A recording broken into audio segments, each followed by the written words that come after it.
This week's episode of the Rural Woman Podcast is brought to you by the patrons of the Rural Woman Podcast.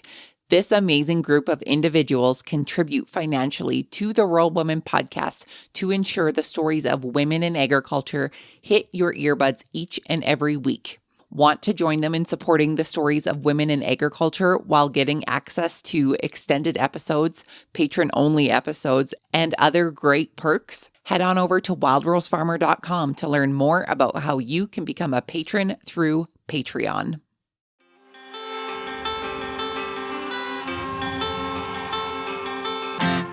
Hi, I'm Caitlin Dubin, and this is the Rural Woman Podcast.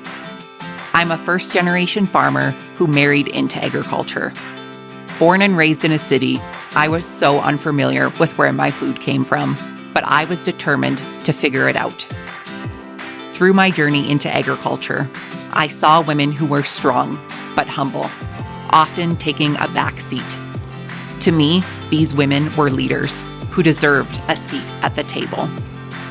I created the Rural Woman Podcast to share the voices of women in an industry whose stories often went untold. The rural entrepreneurs who live and breathe their work, full of grit and pride. We come here to share our stories, to be in community with each other, to be challenged and inspired, but most importantly, to be celebrated and to be heard.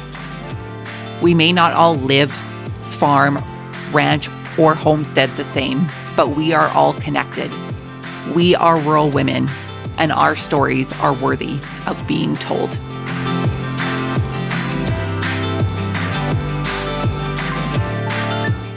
Hey everyone, welcome back to another episode of the Rural Woman Podcast. Today you'll meet Katie Hammock. Katie is a registered ER nurse, proud dairy farmer's wife, and a mom of 3 raising her family in rural Virginia. With roots that stretch from Canada to the heart of dairy country, Katie brings a rare and powerful perspective to the table. By day, Katie works the fast-paced floors of the emergency room. And by night, and really, to be honest, all of the hours in between, she's fully immersed in farm life, milking cows, managing farm family life, and witnessing firsthand the risks that come with a life in agriculture. A quick note before we begin, this episode includes discussions of farm accidents and medical emergencies. If these topics are sensitive for you, please listen with care. In our conversation, Katie opens up about the emotional weight of farm accidents, what she's seen in the ER, and why she's made it her mission to bring farm safety to the forefront. From tourniquets to whistles and communication plans, Katie offers practical, potentially life-saving advice every rural family should hear. If you've ever wondered what's really good in an emergency kit or why preparation matters more than we think, this one is for you. Without further ado, my friends, let's get to this week's episode with Katie.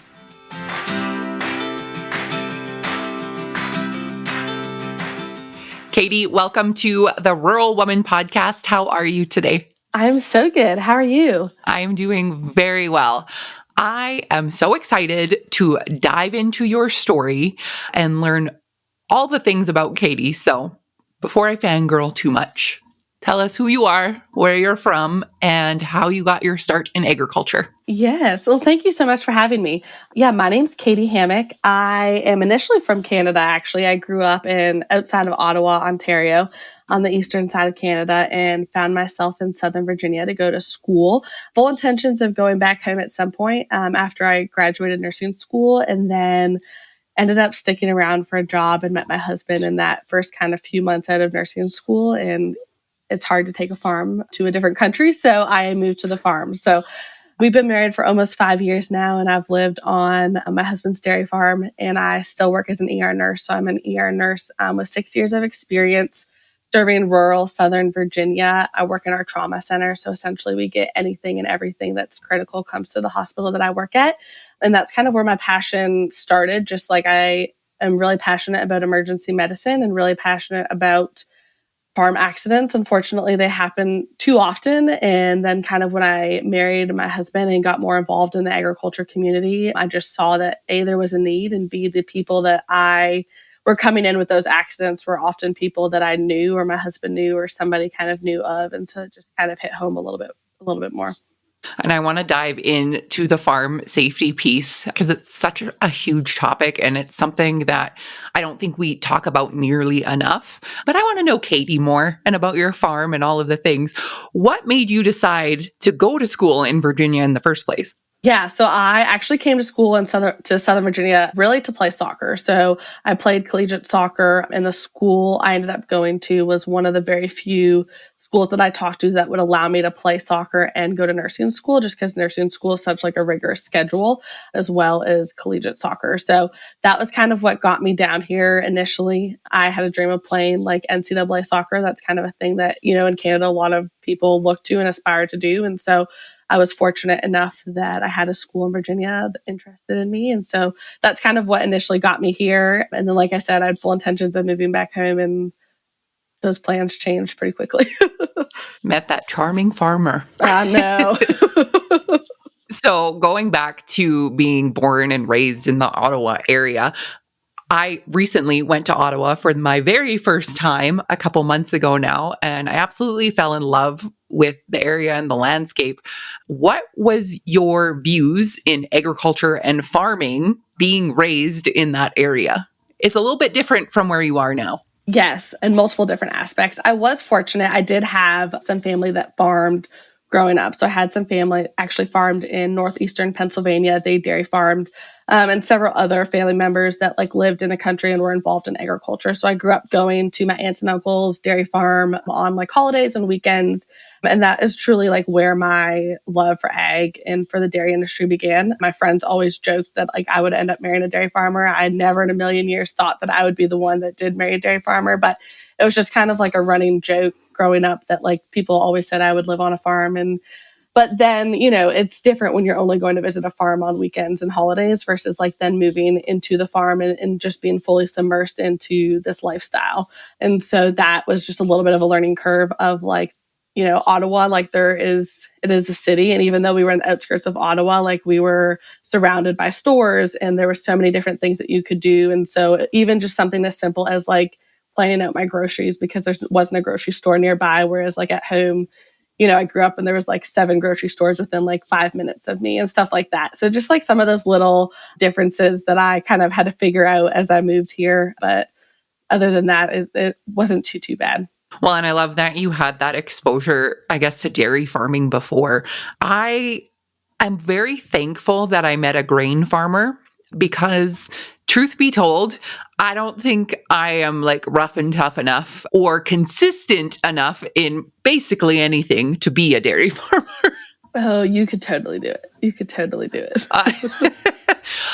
My thing would be is I would probably just want to play with the calves all day and I wouldn't get much else done. But tell us about your dairy farm and where your husband and you live and what you're raising and all of the things dairy. Yeah. So my husband is a 4th generation dairy farm. It's him, his dad, and his dad's 2 brothers. And then they have some cousins that are back on the farm. So we are currently milking about 900 cows 3 times a day. We just got in a new parlor and are hoping to continue to expand that up to about 1,200 in the next, 6 months to a year. And then we farm about 1,000 acres of cropland. Most of that is corn that we use for corn silage to feed our cows. So that's kind of where we're at. We live on the farm. We are like a quarter of a mile down the road from like the milking parlor, and all of the family lives right here within us. So my husband, does most of the farm stuff. I try to be involved as much as I can. I was a lot more involved before we had a kid, and now we have a almost 2-year-old running around that keeps us busy. And it's nice because he is starting to get old enough that he's always been at the farm all the time, but we can really take him and we can kind of help a little bit here and there, and he can, listen and is starting to just be interested in that a little bit more. And so that's just like brings a whole nother kind of aspect, another dimension that is really fun just to like watch him learn to love the agriculture community the way that we do. And so that's just kind of been a fun thing as well. But yeah, that's pretty much it. We milk cows and farm some some corn, and really that's really all we do. I love it when you say, well, that's all we do. You milk 900 cows 3 times a day. Like, Yeah. I struggle to empty the dishwasher sometimes. Like, bravo to you. We are very fortunate. It's very much my husband and his, like, the guys, but we are very fortunate. We have a really good crew of employees that, obviously help us in milk and that kind of stuff. So we are really good, really blessed with like a good crew right now for sure. Yeah. And it takes a team, it takes a village, it takes all of these things to make any farming operation run. I'm curious, when you are helping, what are some of your favorite jobs to do? So I love the calves, like you said, but that is not kind of what my husband focuses on. Like, so they kind of have it broken down into different areas. So my husband really focuses on heifers and above. So once the heifers go into the pasture and are kind of weaned off of their milk and stuff, that's really when my husband and his brother and dad take over managing the cows, and they essentially manage them. So they will breed the cows, they will help them calve if needed, and then they manage the milk cows, dry cows, anything like that.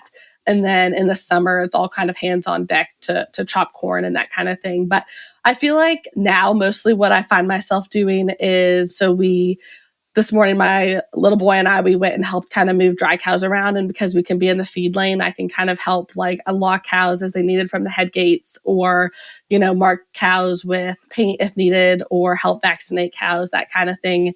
My favorite job to do is feed the calves, but that's not something my husband does too much of. So that's kind of, if we're lucky and, whoever's feeding the calves, sometimes we'll go down and just play with them. But for the most part, it's really whatever my husband's doing. If he's breeding heifers, sometimes we'll go and just like be there and just like be outside. Or my husband also ultrasounds our own animals. So a lot of times we'll go and like run the list, is what we call it. So we'll just like go and do preg check with them and just like run the list to see if they're pregnant, if they're not pregnant.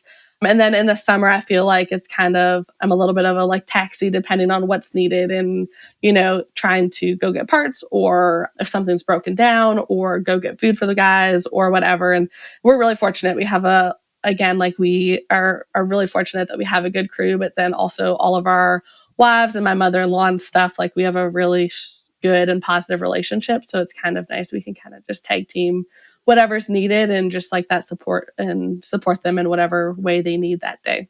That's awesome.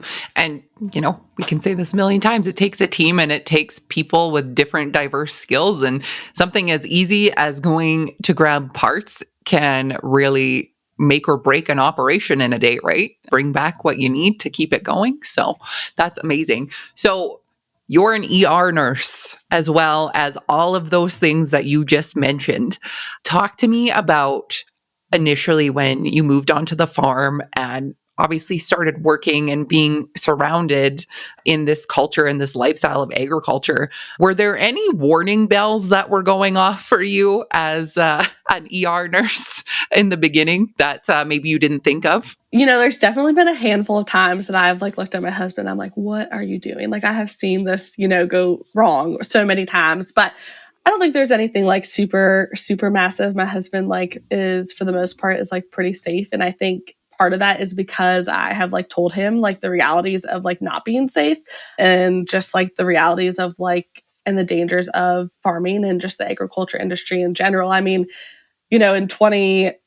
just last year, there was almost 500 deaths alone in the United States. So I'll be honest, I don't know what that looks like in Canada or North America wide, but in the US alone, there was 500 deaths related to farm accidents. And so I do think that like my husband takes it seriously, because he's seen me like come home crying because of like a really unfortunate situation that happened at work, or like a really bad accident or something like that. And so he's just seen like how it can change so quickly.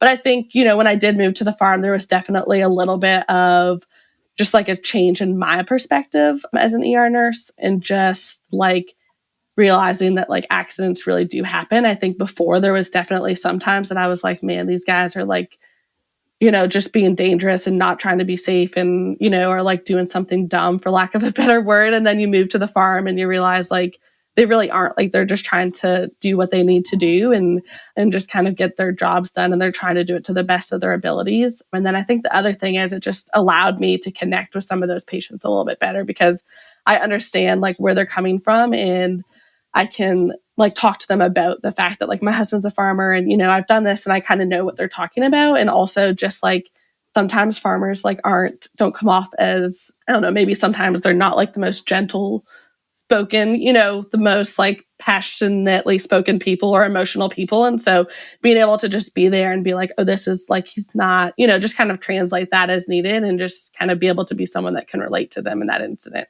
Right. And I think from my perspective, you have the best of both worlds. You have growing up not rurally and not in farming, and now being immersed in the farming lifestyle, and to see it from both sides as an ER nurse. And like you said, a typical ER nurse that might not be exposed to this might think like, wow, they must have been doing something really silly for this to happen. But in all reality, things can happen so quickly. I'm curious, do you remember the first farming accident that you had to deal with in your nursing career? Know if I remember my first one, to be honest. I have a couple that like I vividly remember that were like earlier on in my nursing career. One of them was somebody that broke their leg. I don't know like how like in depth you want me to go in explaining the injury, but essentially they broke their leg and there was bones sticking out both ways. So like completely broken, broke the skin, and he just jumped off of a tractor. Like he was done was just trying to get out of a tractor. He was done doing whatever he was going to do in it. And he jumped and his leg just like snapped. And so he actually like came in, just not even in the ambulance. He just like somebody drove him in and he came in, and I vividly remember that one. And then one of the other ones I vividly remember is this was actually in the trauma bay, and it was, I don't even remember exactly what like piece of equipment they were using, but it was like a hand amputation. So they had a tourniquet in place and his hand like was pretty mangled, pretty much amputated. And so he ended up in our trauma bay. But those are kind of the two that I like vividly remember from earlier on in my career. Right. And like you said, just jumping off of a tractor wrong can be something that happens. You step your foot down wrong or whatever it is. What do you think are some of the most common farming accidents that you see come through the ER? We see a lot of chainsaw accidents. That's like one that kind of comes to mind. Typically, those are like not very nice accidents because chainsaws like don't cut cleanly. So when they cut your skin, it really just like mangles everything and can really do a lot of damage. So I've seen like people lose a lot of blood due to chainsaw accidents. I've seen chainsaw accidents because they're trying to cut like down trees off of a fence or trying to cut up like brush piles or whatever. I've also seen, we kind of talked about lawnmowers briefly before this, but I have seen people run over themselves in bush hogs. I've seen people get run over by bush hogs. I've seen legs and feet amputated due to mowers and bush hogs. Hands stuck in like PTO shaft get mangled. We also have a lot of, this one is like not as serious, but it's still traumatic for somebody, but like finger amputations. So a lot of like table saw finger amputations or chopping wood finger amputations.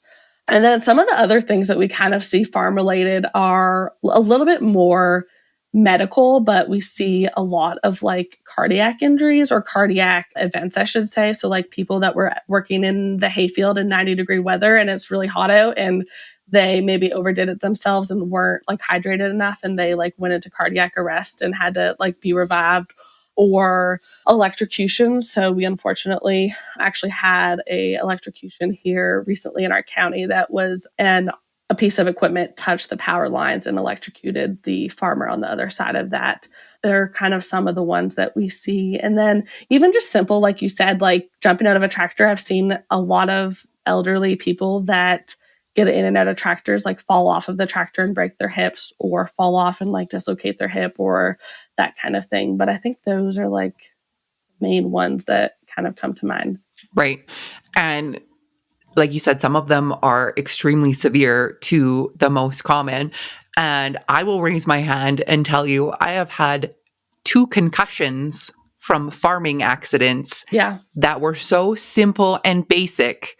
One, I was cleaning windows and I stepped my foot wrong and I fell off the tractor. The second was I was shoveling out the grain truck and it had the bars across the top, and I stood up and knocked myself out. Like, these are just simple tasks that we're doing. That obviously was an accident, and I've done it a million times since then and it hasn't happened, but I'm so conscious now of where's my noggin. Yeah.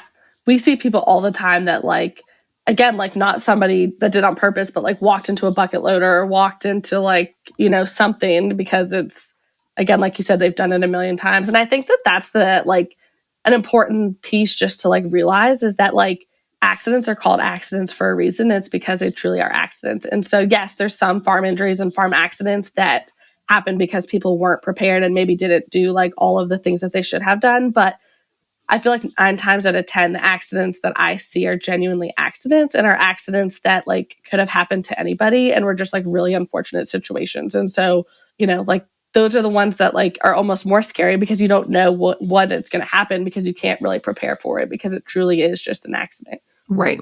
And do you find that maybe farmers, when those accidents do happen, may or may not seek help because of maybe embarrassment? Yes, they definitely, I feel like, don't always seek help, or sometimes like just in general. Like I know a lot of people that are like, oh, I'll go to the doctor in like 3 days if it's not better. And I mean, we've had some people that come in that are like, oh, I fell off a tractor 3 days ago and like their lung is completely collapsed and they've been living with it for 3 days and they got finally to a point that they couldn't breathe. So they came in to see us. And I don't know if it's embarrassment or if it's just that farmers are like in general pretty stoic people and are pretty tough people, and that they really don't think that there's anything wrong until like they get to the point that they cannot function, and then they come in and see us. And like we always joke in the emergency room, but like it's true. Like if somebody comes in and tells us that they're a farmer and they're there, like oftentimes we take them seriously because like stereotypically those type of people and farmers don't come, like they don't want to come into the ER. They don't want to be seen by a doctor. And so I don't know what the reason is, but I do think that like farm accidents are probably underreported across like the world. And I do think that like not all the time do people like go and seek help when necessary.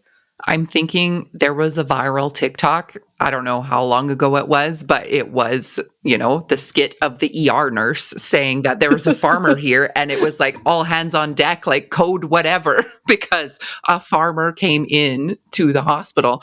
And like you said, there could be so many different reasons that people choose to seek help or not seek help. But I'm curious, you had mentioned about being prepared for accidents. So what are your tips and advice of what we can do as farmers and things that we can have on hand to be prepared for accidents if they do happen?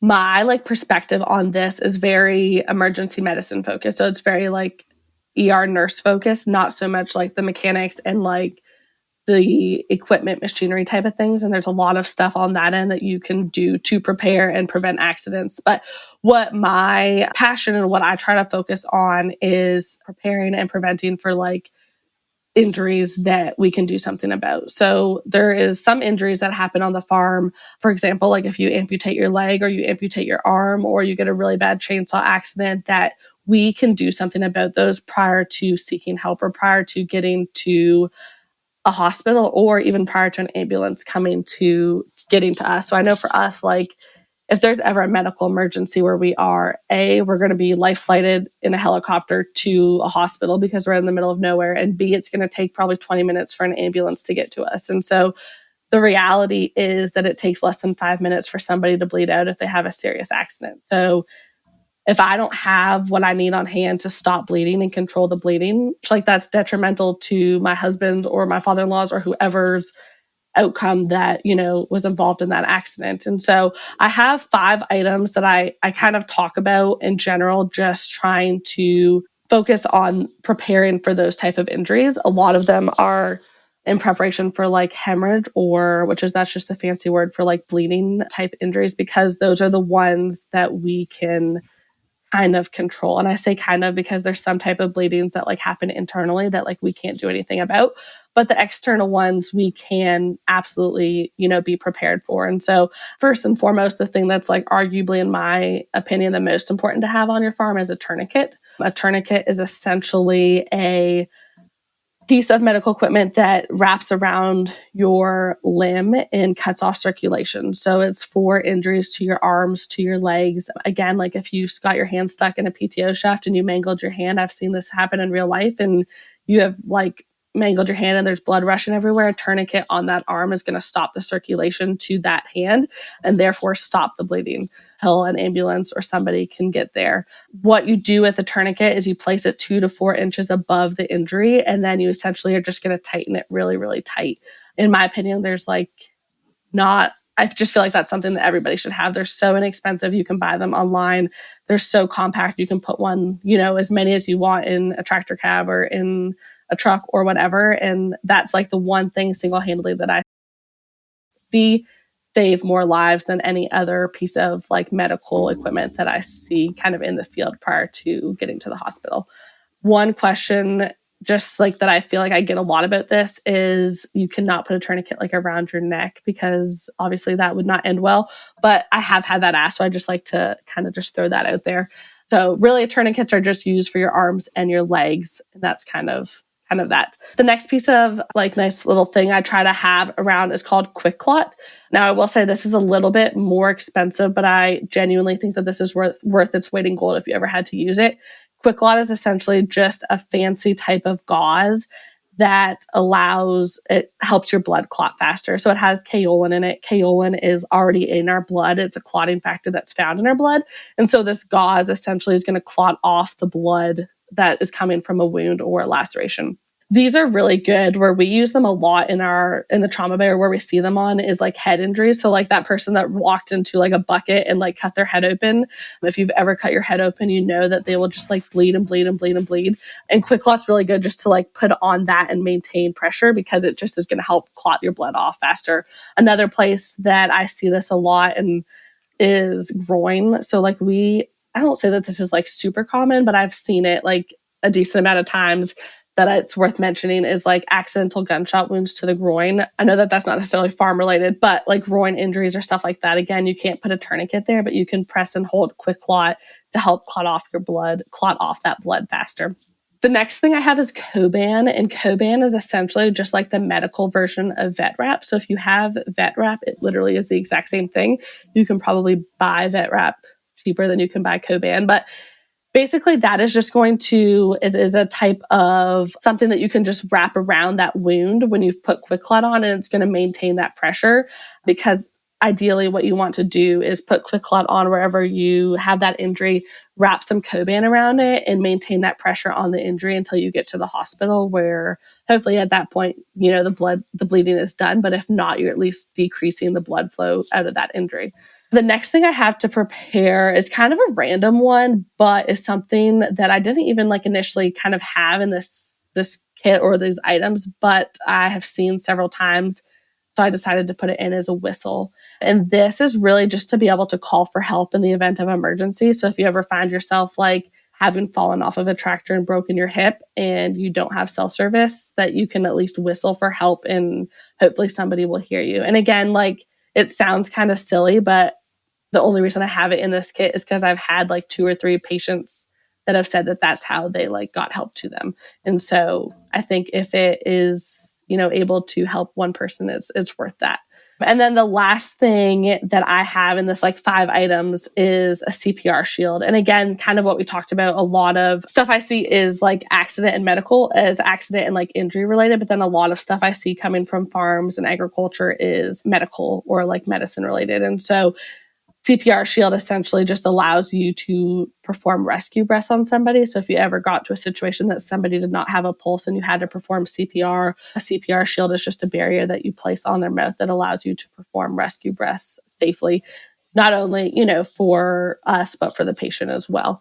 And so that's kind of like the 5 like main first aid safety items that I really think people should have on their farm operations, whether you are an animal farmer, a grain farmer, there's equipment that's dangerous and there's things that can go wrong very quickly. And those are all items that I've seen save lives and seen help people in real life. Absolutely. And before we go any further, you actually have this list available online for people. If they were driving and they didn't write all of those things down, tell the folks where they can find this information that you just gave them. Yeah, so I have all of this information on my Instagram.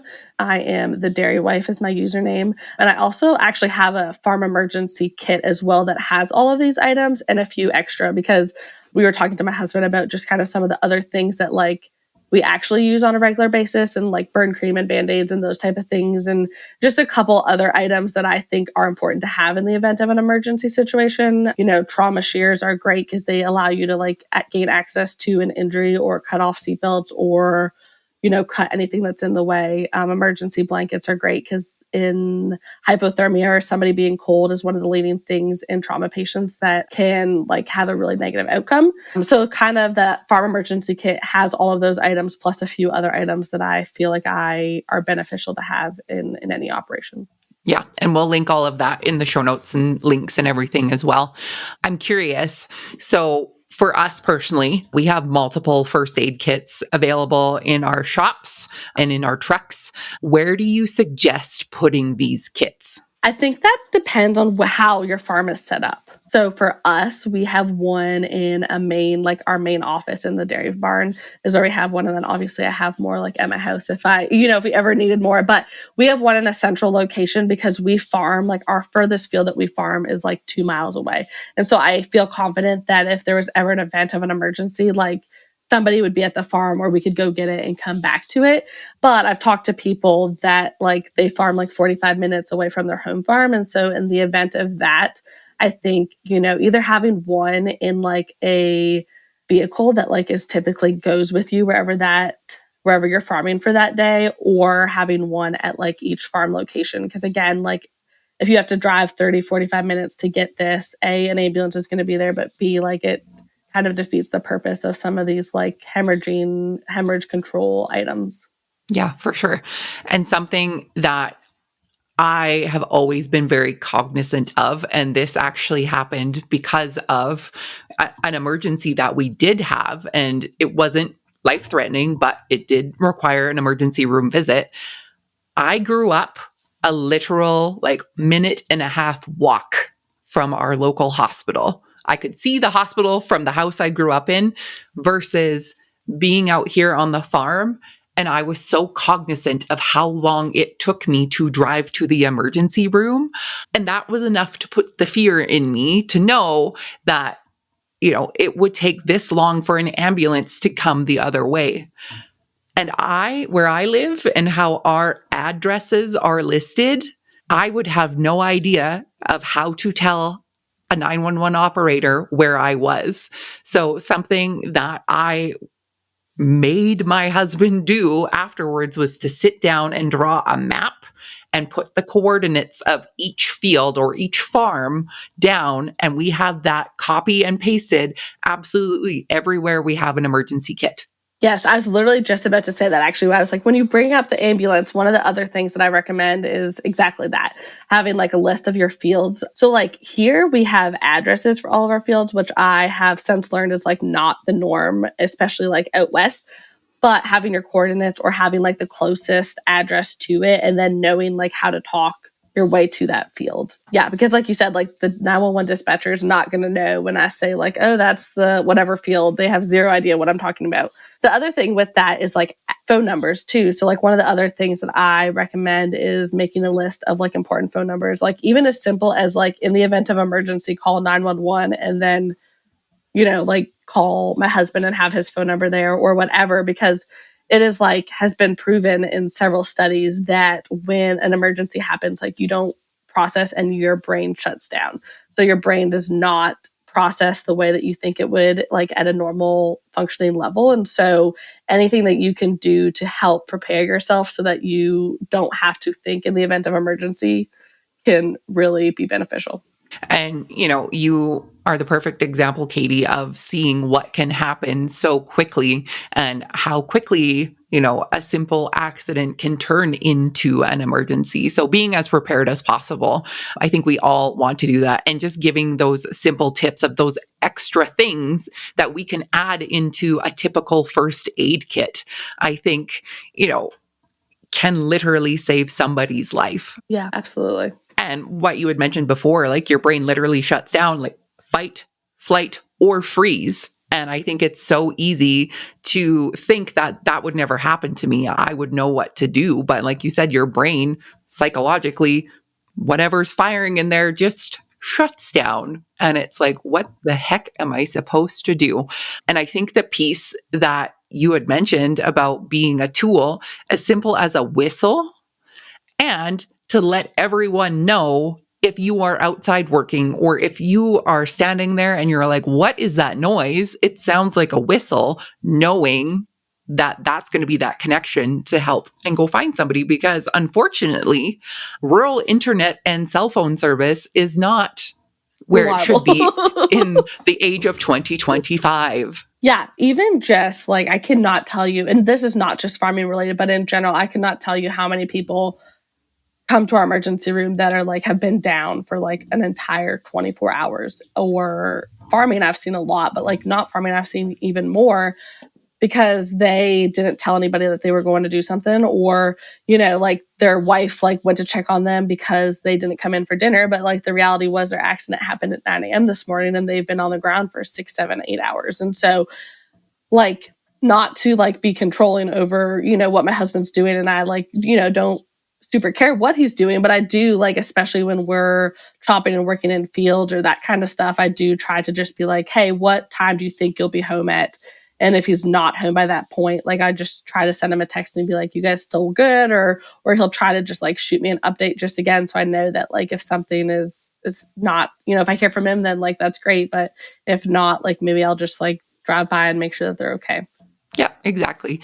And, just having that plan and having the routines of even like when it is 90 degrees out, the water truck comes by with water for everyone, and just simple things like that, that are those extras and that are the nice to haves for the people that are in the field, but also like the reassurance that everyone is hydrated and you're keeping an eye on them. Because I myself, if you get in the groove of doing something and you're like, I'm going to do this until I finish, and kind of neglecting yourself in that process can really do damage to your body. Yeah. And even I tell people too, like, if you buy a tourniquet or you get a tourniquet, like you can practice and it's not going to A, hurt the tourniquet, or B, hurt the person that you're practicing on. Like, tourniquets are not comfortable. And so like, I do say that, like, if you ever actually needed to use a tourniquet, like in order for it to stop the blood flow completely, A, the limb is going to look dead, for lack of a better word, because it is. It's going to look gray and ashy because there's no blood flow, but like it is really painful.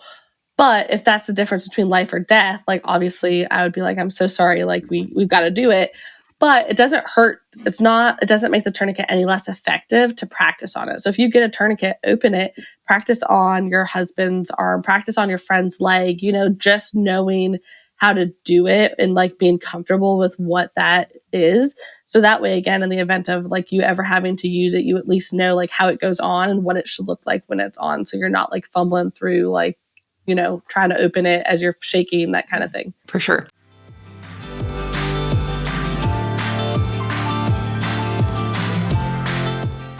You can help support the stories of women in agriculture to be shared through the Rural Woman podcast on Patreon. What is Patreon? It's a membership-based platform that helps fund and support creators like me to create and produce content like this that you all love. New to the Rural Woman podcast Patreon is ad-free listening and patron-only bonus content and exclusive episodes. Learn more and join the patron gang today at patreon.com/The Rural Woman Podcast.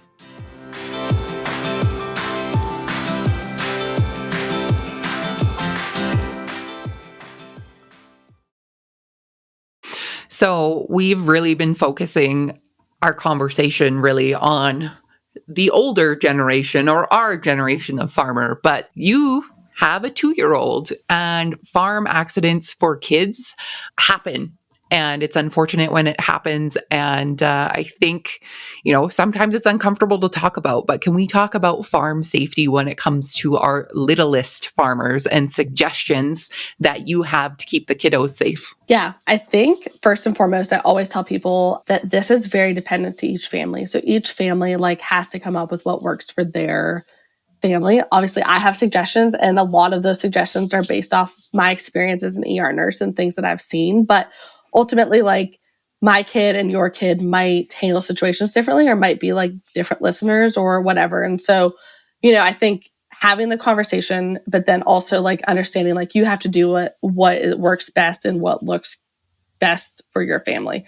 For us, we have a couple non-negotiables, and one of those is lawnmowers. And again, I have just seen really, really bad outcomes happen from kids getting run over by lawnmowers, for lack of a better word. I've just seen really, really bad situations with young kids getting run over by a lawnmower or falling off of lawnmowers and getting run over multiple times. So not just once. And so I think that for us, that's non-negotiable. We don't even allow my son to play on lawnmowers because we don't want him to learn that that's something that he can play on and ride on.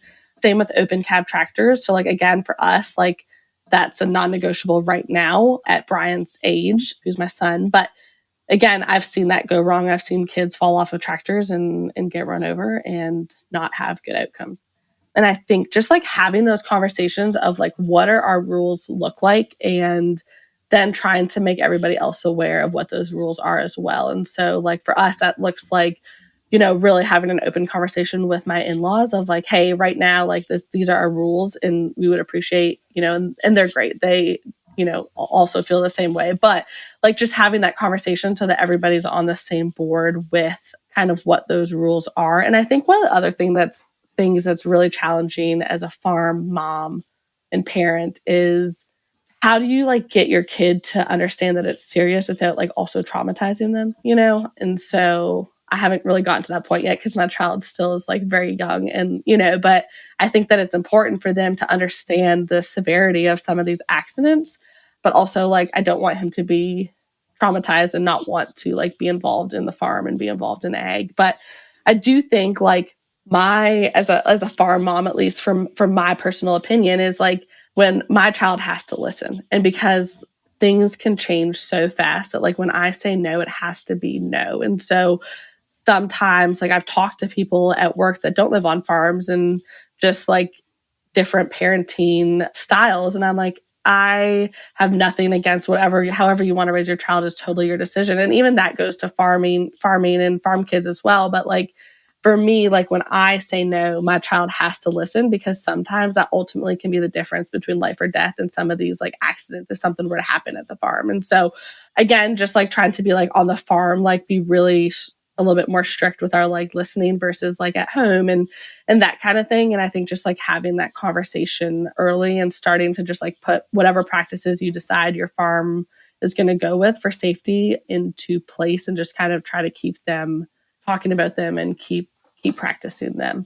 I know some of the things that I have seen and talked about is dressing your kids in bright colors, especially in harvest season, just so they're a little bit easier to see, and even just waiting until machines, cut off, or not approaching moving tractors, moving trucks, moving combines, whatever that looks like. And just trying to talk through, again, just kind of trying to talk to them about the accidents that can happen. One other accident that I've seen, unfortunately, a couple different times with kids. And again, I don't really know what, maybe you would have some insight on this, but I don't really know what to do to prevent it, is them getting kicked by animals. And I think, again, the only thing is just being mindful of hey, where you are, talking through how close you should get to a horse or how close you should get to a cow, and kind of talking through some of that. But that's kind of one of the other ones that I've seen, unfortunately, a few times, and sometimes the kids are great, and sometimes I've seen them have really poor outcomes related to those type of injuries. Right. And I think what you had said about explaining this to kids without essentially scaring them and scaring them off from farming in general, I think it's going to be delicate, and it's going to be unique to every single person. And whether it's your plan is to put the fear of God into them, that this is going to happen to you if you don't listen to mom or dad, versus like just explaining to them, like, this is what could happen. And, we have to be calm around animals. We have to, make sure whoever's operating the equipment can see you. If you can see them, then they should be able to see you with eye contact and that kind of thing. So, like you said, and it's going to be different for everyone. And, the thing that I chalk it up to is, however many years ago, the family went to town and the kids were riding in the back of the station wagon. Most families don't do that anymore because we've learned from our experiences that that might not be the safest thing. Whereas, you and I didn't grow up on a farm. So the chores that we had to do as kids is going to look a lot differently than the chores that your husband or my husband had to do. So really being able to talk to your partner and within your extended family, if it's a family farm, to make that an understanding that this is how we are choosing to expose our children to agriculture, and everybody to be on board, whether they agree with you or not, right? It's just like, this is what we have to do to keep safe. And when they're older, they can do more. And all of those things, I think, is super important. And an accident is an accident. Like you said before, like that is what it is called. Things happen. We can't look to blame people at, these scary times. We can only look to do better moving forward. And ultimately, too, like I do just like on accidents, like if an accident happens to a kid, like you can still use all of the same equipment on children. So like the principles are still the same for farm accidents on kids as they are for adults. Now, is that going to be like significantly more challenging trying to put a tourniquet on a 3 or 4 or 5-year-old? Probably. But also like in the event of, again, like something happening, they're probably not going to be moving if you need to put a tourniquet on them. But like those farms tips and tricks and things all work on kids just as well as they work on adults. So it's all like the same principles, all the same kind of anatomy in kids and adults, that it doesn't really matter. Once an accident happens, then it's like in go mode, and it doesn't matter like how old you are.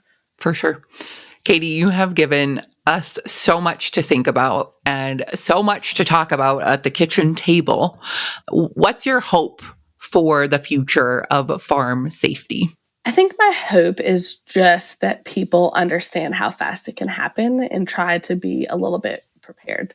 I always say like my what if is like there's been a handful of times like I've left the trauma bay after somebody has not had a good outcome, and wondering like, what if they had been prepared? What if they'd had a tourniquet on their farm? Would that farmer still be alive with us today? And my hope is that as scary as it is and as like sad as it is and as hard as it is to have these conversations, is that somebody will be a little bit more prepared for the event of an emergency that happens at their farm. And, if this can help save one person's life, then it's, has been worth it all. Right. Then we've done our job today. Yeah. Katie, my last question for you, and a question that I love asking every amazing woman I get to sit down with, is what is the most rewarding part about being a rural woman for you? I think it is just the lifestyle that I get to live in, the lifestyle that I get to raise my family in. Like the slow mornings of being able to go outside and have coffee and just see the trees and listen to the birds. Not doing that right now. It's a little too chilly, but like in the summer, like just having those slow mornings and being able to just like get outside and like enjoy the nature, enjoy the farm, and being able to raise my child and hopefully like more children at some point in this lifestyle has definitely been the most rewarding part. Amazing. Amazing. And the baby cows. Yes, the baby cows are close second. Anybody who gets to play with baby cows or see baby cows, it's a good day. Yes. I know if you're ever stressed, a visit to the calf barn always makes things better. Absolutely. Absolutely. For the folks listening, Katie, who would like to connect with you and find the resources you have available for them, where can they find you online? I am pretty much mostly on Instagram. Like I mentioned earlier, my username is The Dairy Wife. So at The Dairy Wife. I can also be found on Facebook. And if you have any questions or are interested in having me speak about this topic to an event or to you or whatever, please feel free to send me a message, and I would love to continue the conversation over there. Amazing. Thank you, Katie, for sharing your story and all of the amazing resources with us today. I truly appreciate it. Thank you so much for having me. I enjoyed this.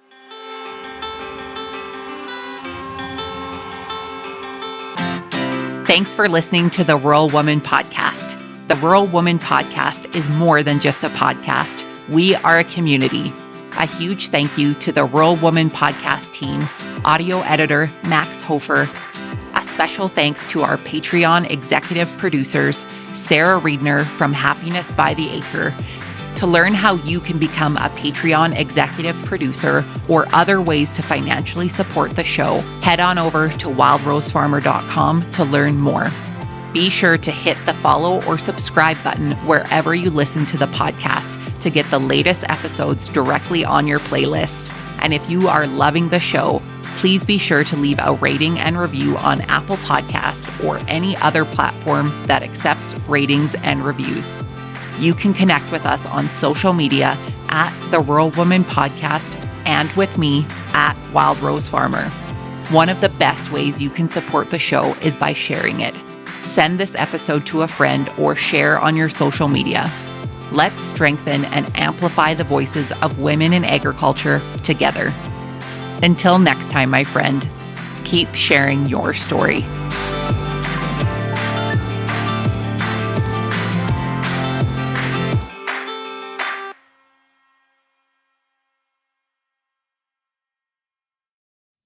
Did you know that you can get this same great episode of the Rural Woman Podcast ad-free? I get it. Listening to ads during a podcast isn't always my favorite either. But in order to keep the lights and coffee pot on here at the Rural Woman Podcast Studios, they are necessary. I am so grateful to each and every one of my sponsors, but if you yourself would like to skip the ads while supporting the show, consider joining me over on Patreon. Patrons of the Rural Woman Podcast get ad-free episodes starting at Tier 5 on their podcast player of choice each week, plus some other great benefits. Find out more by heading to the link in today's show notes to learn how you can become a patron through Patreon.